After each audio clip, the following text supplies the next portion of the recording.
صفحات من أرشيف القناة: الإنسان والآلة. ابتداء من حفر القناة حتى الافتتاح وحتى يومنا هذا.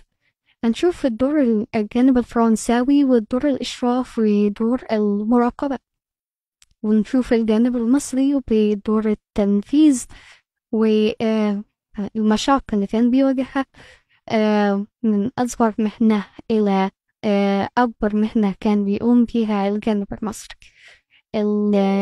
هنشوف بعض الصور ممكن نعتبرها فنية، وبعض الصور نعتبرها إنسانية، وبعض الصور نعتبرها توثيقية وتاريخية.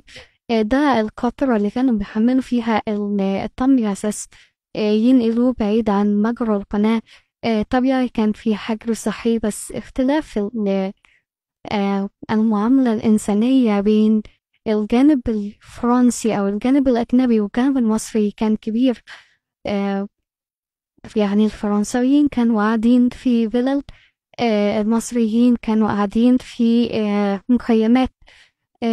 في فرق في الأكل، في فرق في المعاملة الطبية، في فرق في مقابلة العوامل البيئية، الشمس والحرارة وما كانوا بيعملوا تحت مظلات أو في مكاتب أو في الآلاف من جوا، لكن المصريين كانوا بيعملوا في الشمس وكانوا بيتعرضوا لضربات الشمس والأوبئة والأمراض. هنشوف بعض الرافعات، هنشوف بعض الحفارات والكراكات في جزء تاني. كده خلص الكلام. سلام.